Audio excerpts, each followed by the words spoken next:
Dear students, in last lecture we have discussed the diffraction grating. We also called it n slit experiment.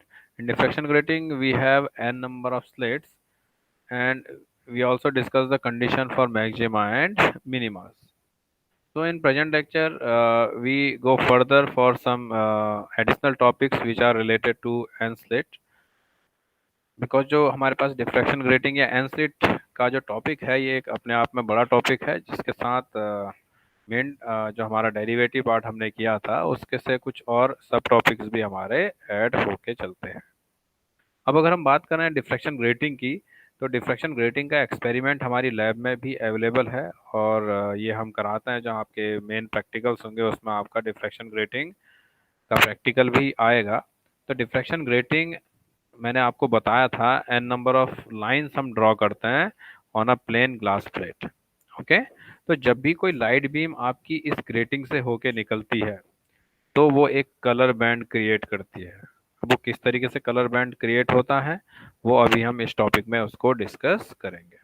तो अगर हम देखें, ये question हमारे पास आया हुआ क्वेश्चन है, explain the formation of spectra by diffraction grating.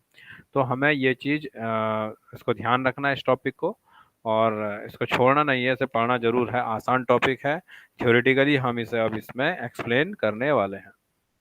Okay, तो अगर मैं बात करूं डिफ्रैक्शन ग्रेटिंग की, तो डिफ्रैक्शन ग्रेटिंग का अरेंजमेंट हमें यहाँ दिखाई दे रहा है, जिसमें एन नंबर ऑफ स्लिट्स हमारी बनी हुई है, और in an number of slit से आपका लाइट बीम पास थ्रू हो रही है। ठीक है, और इनमें क्या होगा, डिफ्रैक्शन का फिनोमिना होगा। जब ये लाइट बीम डिफ्रैक्ट होती है तो हम जब इसे माइक्रोस्कोप की हेल्प से देखते हैं तो हमें कलर बैंड्स दिखाई देते हैं। अभी कलर बैंड्स क्यों दिखाई देते हैं? क्योंकि जो लाइट यहाँ आई थी, जो इंसिडेंट लाइट है, वो एक्चुअल में वाइट लाइट है, लेकिन जो हमें आउटपुट में दिखाई देता after grating, that is the sharp band of different colours, they are very bright colour band. तो इसके पीछे का रीजन क्या है? तो सबसे पहले हम बात करेंगे डिफ्रैक्शन ग्रेटिंग में जो प्रिंसिपल मैक्सिमा। ठीक है, हमने कहा एन नंबर ऑफ प्रिंसिपल मैक्सिमाज होते हैं। तो जो प्रिंसिपल मैक्सिमा है उसकी इक्वेशन क्या है? ठीक है, कंडीशन क्या है? उसकी कंडीशन थी हमारी E plus D sine theta equals to N है। ठीक है, तो यहाँ थीटा एन लिखा हुआ है, तो दैट मीन्स हम nth ऑर्डर की बात कर रहे हैं, where theta N is the angle of diffraction, and E plus D मैंने आपको पहले ही बताया था, आपको क्या याद रखना है, इसको हम क्या कहते हैं, ग्रेटिंग एलिमेंट। अब देखो बच्चों, होता क्या है, जब आपकी व्हाइट लाइट इस ग्रेटिंग से होके निकलती है तो यहाँ पर एक फिनोमिना होता है जो हम पहले भी पढ़ चुके हैं, डिस्पर्जन, जिसकी वजह से क्या होगा, आपका जो अलग अलग वेवलेंथ है वो अलग अलग एंगल पे आपका क्या हो जाती है, बैंड हो जाती है। ठीक है बच्चों, यानी डिफरेंट कलर्स का जो एंगल ऑफ डिफरेंट डिफ्रैक्शन है वो भी क्या होता है, अलग अलग होता है। ठीक हो गया। अब व्हाइट लाइट आई, उसके अंदर बहुत सारी वेवलेंथ थी, उसके अंदर विबग्योर यानी 7 कलर्स की वेवलेंथ थी। अब हर कलर की वेवलेंथ अलग है तो उसका एंगल ऑफ डिफ्रैक्शन भी क्या होगा, अलग अलग। तो जो सेम कलर व्हाइट लाइट में आ रहे थे एक ही डायरेक्शन में, वो आफ्टर डिफ्रैक्शन अलग अलग डायरेक्शन में आपका ट्रेवल करते हैं, और जब वो स्क्रीन में हम उन्हें उनका पैटर्न क्रिएट करते हैं या उसे हम टेलीस्कोप की हेल्प से देखते हैं तो हमें क्या दिखाई देता है, बैंड्स। ठीक है बच्चों, और ये हमें पता रहना चाहिए कि जिस कलर की वेवलेंथ जितनी ज़्यादा होगी उसका उतना ही ज़्यादा क्या होगा, एंगल ऑफ डिफ्रैक्शन। इसलिए हमें सबसे लो एंगल में कौन सा कलर दिखाई देगा, वॉयलेट, और सबसे हाई एंगल में रेड कलर, और इनके बीच में बाकी कलर्स के बैंड्स हमें दिखाई देते हैं। और अगर यहाँ इस डायग्राम को देखूँ, हमें ये देखिए क्या लिख रखा है, फर्स्ट ऑर्डर, फिर दोबारा से एक दूसरा बैंड मिला जो थोड़ा लाइट रहता है, सेकेंड ऑर्डर। ऐसा क्यों हुआ? क्योंकि डिफ्रैक्शन ग्रेटिंग की इक्वेशन और इसके डिफ्रैक्शन पैटर्न से हमें पता है, क्योंकि एन नंबर ऑफ प्रिंसिपल मैक्सिमाज होते हैं। तो सबसे बीच का जो प्रिंसिपल मैक्सिमा है यानी फर्स्ट ऑर्डर जिसको हम कहें, वो तो सारा आपका कहाँ मिलने वाला है, वो मिलेगा आपका एट जीरो एंगल। तो वहां पर सारे कलर मिलते हैं, तो ये तो हमारा आपका सेंट्रल मैक्सिमा हमेशा ब्राइट रहना है, यानी जीरो ऑर्डर प्रिंसिपल मैक्सिमा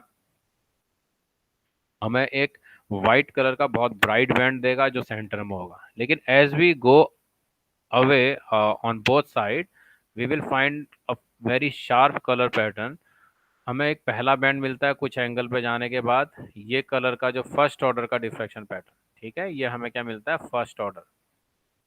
तो फर्स्ट ऑर्डर के हमें कलर बैंड्स दिखाई देने शुरू होते हैं। फिर हम थोड़ा और आगे बढ़ते हैं, हमें कम इंटेंसिटी के सेकंड ऑर्डर के प्रिंसिपल मैक्सिमाज यानी सेकंड ऑर्डर ऑफ बैंड्स हमें दिखाई देता है, ठीक है। तो इस तरीके से जब भी कोई व्हाइट लाइट, देखो, if you use the white light of different wavelength, then it is diffracted in different direction for a particular order. Longer the wavelength, greater will be the angle of diffraction, ठीक है। तो इस तरीके से अलग अलग angle पे आपके कलर्स डिफ्रैक्ट होते हैं। सबसे ज़्यादा डेविएट आपका रेड कलर होगा, सबसे कम वायलेट। और हमें जो कलर बैंड्स दिखाई देंगे, फर्स्ट ऑर्डर के लिए पहला कलर बैंड दिखाई देगा, सेकंड ऑर्डर के लिए दूसरा, इसी तरीके से थर्ड ऑर्डर के लिए तीसरा कलर बैंड हमें यहाँ पर दिखाई देने वाला है। ठीक हो गया। तो यहाँ पर एन जो ऑर्डर होगा वो क्या होगा, अगर हम देखें ई plus D sine theta upon lambda. तो यहाँ से एक चीज़ हमें यहाँ क्लियर दिखाई दे रही है, जो एन है वो किस किस आपका जो नंबर ऑफ ऑर्डर्स हैं वो ई प्लस डी साइन थीटा और क्या कर रहा है, आपका डिपेंड कर रहा है। तो यानी कितने नंबर ऑफ ऑर्डर्स हमें दिखाई देंगे, वो ई प्लस डी लैम्डा और थीटा इन तीनों पैरामीटर्स पे वो डिपेंड करेगा, ठीक है। The maximum orders available in a grating spectra can be obtained from the following equation, ठीक है। तो जो इक्वेशन है e plus D sine theta, इससे हम पता कर सकते हैं कितने नंबर ऑफ मैक्सिमम ऑर्डर हमें आउटपुट पे दिखाई देंगे।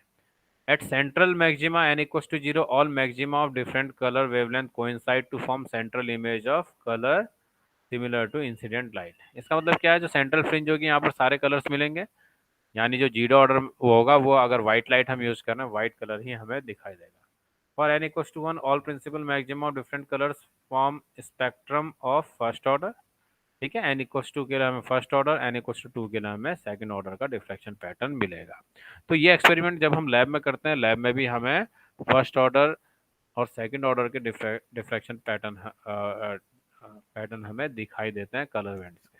तो वहाँ हम वेवलेंथ ऑफ लाइट इनकी हेल्प से निकाल सकते हैं। तो ठीक है, थ्योरेटिकल टॉपिक है, आपको थोड़ा पढ़ना है इसे अच्छे से, और इसके डायग्राम को हमें अच्छे से बनाना है। इससे रिलेटेड, डिफ्रैक्शन ग्रेटिंग से रिलेटेड एक और हमारे पास क्वेश्चन पूछा गया है, देखिए 15, 16 और 16, 17। What do you mean by the missing order spectrum?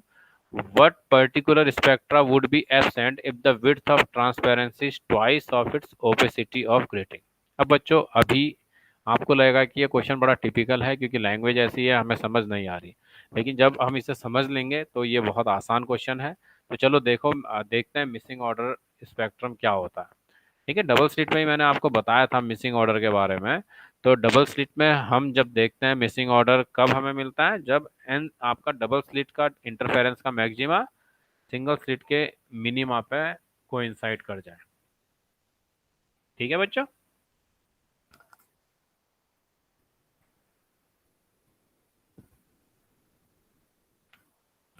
तो एन स्लिट में भी हमारे पास सेम कंडीशन रहती है। एन स्लिट के केस में अगेन आपका एन स्लिट आपस में इंटरफेयर करके क्या बनाती है, पॉइंट पी पे इंटरफेरेंस पैटर्न क्रिएट करती हैं और सिंगल स्लिट का डिफ्रैक्शन पैटर्न भी क्रिएट होता है। तो अगर एक ही पॉइंट पे एन स्लिट का मैक्सिमा और सिंगल स्लिट का मिनिमा कोइंसाइड कर जाए, तो पर्टिकुलर ऑर्डर क्या हो जाएगा, आपका मिस हो जाएगा। सपोज मैंने कहा कि थर्ड ऑर्डर था, थर्ड ऑर्डर के लिए सेम पॉइंट पे प्रिंसिपल मैक्सिमा बना एन स्लिट का और मिनिमा बना सिंगल स्लिट का, तो वो थर्ड ऑर्डर आपका क्या हो जाएगा, मिस हो जाएगा। ठीक है, तो चलो देखते हैं कि मैथमेटिकली कैसे इसे हम देखते हैं। अगर हम मैक्सिमा की बात करें फॉर ग्रेटिंग, अभी हमने कंडीशन देखी थी, वो क्या होती है, E plus D sine theta equals to N lambda. और मिनिमा की कंडीशन क्या होती है for single slit, E sine theta upon E sine theta equals to M lambda. ठीक है, अब हम दोनों इक्वेशंस को डिवाइड कर दें, वन और टू को, E plus D upon E equals to N upon M. तो इसका मतलब यहाँ पर मुझे कौन सा ऑर्डर मिसिंग होगा, एन, इसकी कंडीशन मुझे मिल चुकी है। तो ये एन किस पे डिपेंड करने वाला है, आपका ई और डी पे, यानी विड्थ ऑफ स्लिट और आपका विड्थ ऑफ ओपेक पार्ट। ठीक हो गया बच्चों। तो ये फॉर्मूला हमें याद रखना है कि ये जो आपकी एब्सेंट स्पेक्ट्रा होता है, इसके लिए फॉर्मूला क्या है, N equals to E plus D upon E into M. ठीक है, अगर हमें याद नहीं है कोई प्रॉब्लम नहीं, बहुत आसान तरीके से हमें कंडीशन लिखनी है प्रिंसिपल मैक्सिमा की for N slit, minima for single slit, दोनों को डिवाइड कर देना है। तो एन की जो वैल्यू आएगी ये हमें क्या बताने वाली है, एब्सेंट स्पेक्ट्रा। अब देखते हैं एब्सेंट स्पेक्ट्रा हमें कैसे यहाँ से पता चलेगा। अब सपोज हमें किसी प्रॉब्लम में ये दे देता है कि D इक्वल्स टू ई है। अगर D इक्वल्स टू ई हो जाए बच्चों तो क्या होगा आपका, N इक्वल्स टू कितना हो जाएगा, 2E/E इंटू एम, यानी ये कितना हो गया, N इक्वल्स टू 2m। ठीक है, तो N इक्वल्स टू क्या मिल गया हमें, 2m, जो हमें यहाँ भी दिखाई दे रहा है। तो यानी अब m की वैल्यू अगर मैं 1 2 3 रखूं तो n की वैल्यू कितनी हो जाएगी, 2 4 6, यानी ये 2 4 और 6 यानी सेकंड फोर्थ और सिक्स ऑर्डर हमारे क्या रहने वाले हैं, एब्सेंट। यानी अब मैं अगर इस पर्टिकुलर कंडीशन के साथ देखूंगा तो सेकंड ऑर्डर, फोर्थ ऑर्डर और सिक्स ऑर्डर हमें एब्सेंट मिलेंगे, यानी ये हमें डिफ्रैक्शन पैटर्न में नहीं दिखाई देंगे। इसी तरीके से अगर मैं बोल दूं कि जो ओपेक पार्ट है डी, वो 2 टाइम्स है आपका किससे, जो हमारा क्या है ट्रांसपेरेंट पार्ट है। अगर मैं इस कंडीशन को इसमें रखूंगा, देखो 2E+2E/E दैट इज 3 हो जाएगा। ठीक है, तो एन इक्वल टू कितना आ गया, 3m। तो इस केस में क्या होगा, थर्ड सिक्स और नाइन्थ आफ्टर 7 ये स्पेक्ट्रा हमारे क्या हो जाएंगे, मिस हो जाएंगे फ्रॉम दी आपका डिफ्रैक्शन पैटर्न। ठीक हो गया बच्चों। अब उसके आगे इसने क्या लिखा था, जो क्वेश्चन कंटिन्यू अगर हम करें, what particular spectra would be absent if the width of transparencies and opacities of grating are equal, that means transparencies that means E, opacity मतलब आपका opaque part that is D। तो यानी E equals to क्या हो गया, D हो गया। तो यानी equals to 2m, that means second fourth और सिक्स्थ ऑर्डर हमारे क्या होंगे, मिसिंग होंगे। देखो इतना आसान क्वेश्चन था, लेकिन जिसने फॉर्मूला नहीं पढ़ा होगा उसके लिए तो ये बहुत टफ है, otherwise it is a very simple one. ठीक है बच्चों, तो मिसिंग ऑर्डर आई होप कि आप लोग को समझ में आ गया होगा। इसके बाद एक और टॉपिक हमारा यहाँ पर आता है, what do you mean by resolving power of an optical instrument, और what is the resolving power of a grating. ठीक है बच्चों, बहुत बार पूछा गया क्वेश्चन है, ठीक है, बहुत रिपीटेडली ये आता है, तो इस क्वेश्चन के बारे में हमें पता होना जरूरी है। अब देखो रिजॉल्विंग पावर बच्चों होती क्या है, रिजॉल्विंग पावर का मीनिंग क्या है, किसी इंस्ट्रूमेंट की वो कैपेसिटी जिसके थ्रू हम दो नियर बाई ऑब्जेक्ट्स को क्या देख सकें, सेपरेटली। अब सपोज मैंने दो लाइंस की बात करी, उन दो लाइंस के बीच का गैप मैंने 0.01 mm रख दिया। ठीक है, तो ये हमारी ह्यूमन आइज के लिए पॉसिबल नहीं है कि उन दोनों लाइंस को हम सेपरेटली देख सकें। तो हमें क्या यूज करना पड़ेगा, एक माइक्रोस्कोप। तो माइक्रोस्कोप से जब हम देखते हैं तो ये दो लाइंस हमें सेपरेटली दिखाई देती है। इसका मतलब माइक्रोस्कोप की रिजॉल्विंग पावर हमारी आइज से ज़्यादा है। लेकिन अगर मैं वही बात करूं एटॉमिक क्लस्टर्स के बीच की डिस्टेंस की, या डस्ट पार्टिकल बहुत छोटे हों जो हमें ना दिखाई दें, ना ही हम माइक्रोस्कोप से देख सकें, उसे हम किससे देख पाते हैं, इलेक्ट्रॉन माइक्रोस्कोप से। तो दैट मीन्स इलेक्ट्रॉन माइक्रोस्कोप की रिजॉल्विंग पावर आपका माइक्रोस्कोप से ज़्यादा है। तो कुल मिला के जो डेफिनेशन हमारी बनती है रिजॉल्विंग पावर की, the capacity of an optical instrument to show two close objects separately is called resolution, and the ability of an optical instrument to just resolve the images of two close point object is called resolving power। ठीक है बच्चों, और resolving power आपकी हर instrument की अलग होती है, grating की अपनी अलग है, माइक्रोस्कोप की अलग होती है, टेलीस्कोप की अलग है, इलेक्ट्रॉन माइक्रोस्कोप की वो अलग है। तो बाकी इससे बचे हुए रिलेटेड कुछ और टॉपिक्स हैं, उन्हें हम नेक्स्ट आपके वीडियो में कवर करेंगे।